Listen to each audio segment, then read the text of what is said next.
안녕하세요, 마인델러입니다. 이번에는 직장에서 소리 없는 괴롭힘, 미세 공격에 대한 이야기를 해볼게요. 직장 초창기에 많이 들었던 얘기들이 지방에서 왔다면서 사투리 안 쓰네? 사투리 한번 해보면 안 돼? 저 안 하고 싶은데요. 그냥 농담한 건데 왜 그렇게 민감하게 반응해? 이런 질문 정말 짜증났습니다. 제가 예민한 건지 모르겠는데 가수 노래 시키듯이 개그맨 웃겨보라고 하듯이 사투리를 쓰라고 하는 게 저는 불편했습니다. 이 말들이 미세 공격이라는 것을 알지 못했어요.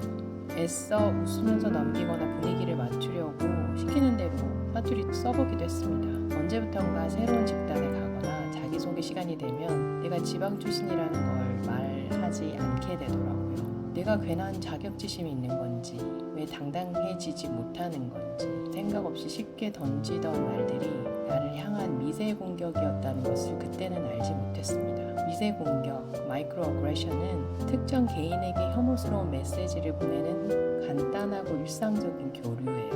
말하는 사람은 선의로 말했을 수 있으나 상대에게 전달되는 영향을 모른 채 공격을 가하는 걸 미세 공격이라고 합니다. 어디에서든 미세 공격은 일어날 수 있어요. 특히 한국 사회에서는 빈번히 일어나죠.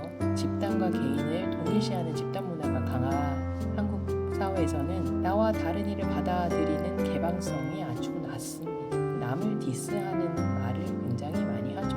그래서 미세 공격에 노출되는 확률이 아주 높습니다. 학교에서 튀는 질문을 하는 학생을 생각을 해보면 주변에서 눈초리, 야유, 비난 섞인 농담이 쏟아지죠. 이런 행동이 당연하다고 생각했어요. 하지만 이게 모두 미세 공격들이었던 거죠.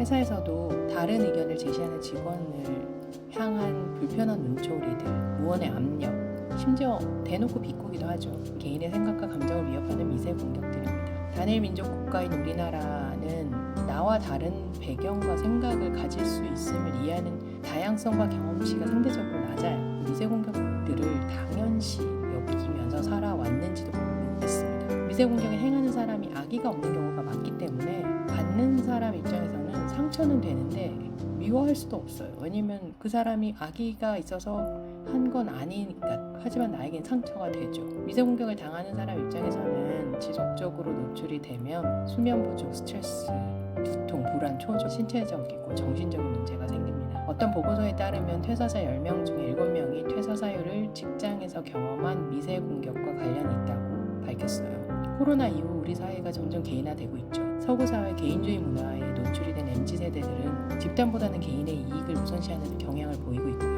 사회가 변하고 있습니다. 세대가 달라지고 있어요. 미세 공격을 받는 사람들이 느끼는 타격감이 점점 커지고 있습니다. 조직에서 미세 공격들로 인한 인재 유출, 조직 문화 와해를 고민해야 하는 시점에 와 있습니다. 미세 공격을 줄일 수 있는 방법이 있을까요? 첫 번째, 미세 공격을 줄이는 핵심은 알아차림입니다.